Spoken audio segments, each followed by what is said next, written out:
Barely a week after the Prime Ministers of India and Pakistan broke the deadlock and decided to take their stalled dialogue forward, both countries are now engaged in a blame game over 3 ceasefire violations in the last 48 hours, as well as an alleged spy drone that Pakistan claims to have shot down near the line of control. India has formally lodged protests with Islamabad, and Islamabad has also hit back, claiming that India has violated the ceasefire rules and lodged a strong protest over what they call an airspace violation by an alleged Indian spy drone.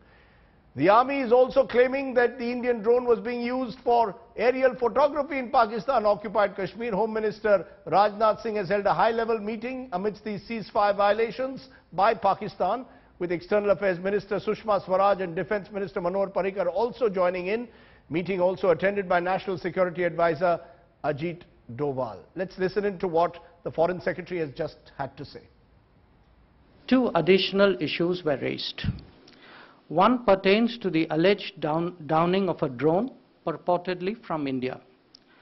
The photograph of the drone in question indicates that it is not of Indian design, nor of any UAV category held in the inventory of the Indian Armed Forces.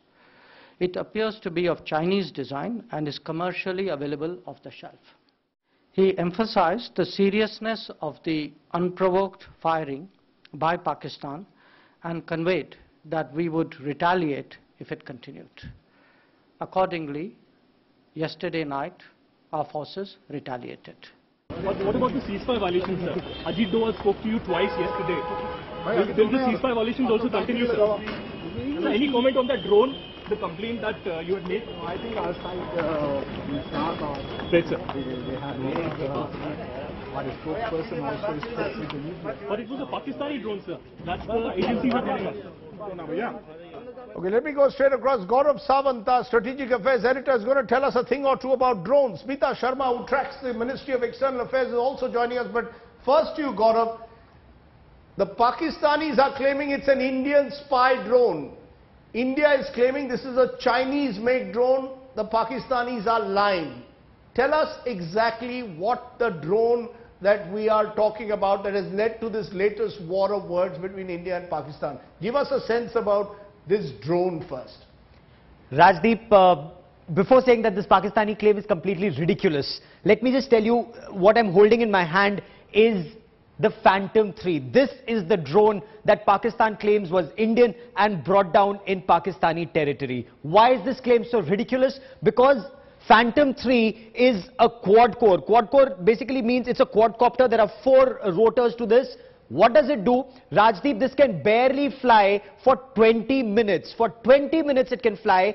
The person who's operating this has to be in the line of sight. It can maximum go 1.5 kilometers, which means the person who's flying this can be seen by those who are firing this very clearly. Rajdeep, this is a ridiculous claim. This is a very, very basic camera, very basic operations by a drone that Pakistan claims the Indian Armed Forces were using. Indian Armed Forces don't use this. This is Chinese. This costs only 1 lakh. It's available on Flipkart, it's available online, it's available off the shelf. Right. Indian Armed Forces, whether the Army, the Navy or the Air Force, they use professional drones which have amazing capabilities, much more than this. This has an endurance of 20 minutes. Right. Our drones have an endurance of 8 hours to 16 hours. This can carry 1 camera. Look at this camera, Rajdeep. It's such a small camera. Basic filming. We have radars and cameras that can shoot in the middle of the night, infrared. We have cameras on our drones, whether the searchers or the herons, that can shoot from an altitude of 10,000 feet, that are beyond the line of sight, beyond firing range of Pakistan. So it's just a joke that Pakistan says this is a drone used by Indian Armed Forces. Okay, you're giving us a sense of why the Pakistan claim just does not hold water at the moment, but either way, Smita Sharma, the fact is that less than a week after UFA, the 2 sides are engaged in a war of words. So how does India intend to respond? Is the Narendra Modi government still convinced that Nawaz Sharif and the Pakistani establishment are serious about carrying this dialogue process forward, or is there a worry that the army now, the Pakistani army, will call the shots? Well, Rajdeep, you know, one of the basic purposes of that UFA meeting, which in fact India had initiated really between Nawaz Sharif and Narendra Modi, was to immediately reduce at least the tensions along the line of control and the IB. And, you know, that absolutely seems to be defeated at the moment, because within a week itself we see hostilities, of course, on the rise yet again. But perhaps the sense is that the Narendra Modi government is trying to send out a message here that they would have a carrot and stick approach, that if the international community, like the US, the Russians, the Chinese, if they want India and Pakistan as responsible neighbors to engage, to talk, they are willing to do so. But as Jaishankar's press conference today clearly laid out the terms of that engagement, saying that if there are cross-border violations, we will go and hit back and respond with adequate force. But unfortunately, while the government wants to maybe perhaps be seen in this light of clarity, what is also sending out is a message of flip-flop diplomacy, where it wants to be seen as doing some grandstanding, even without the situation on the ground having changed an inch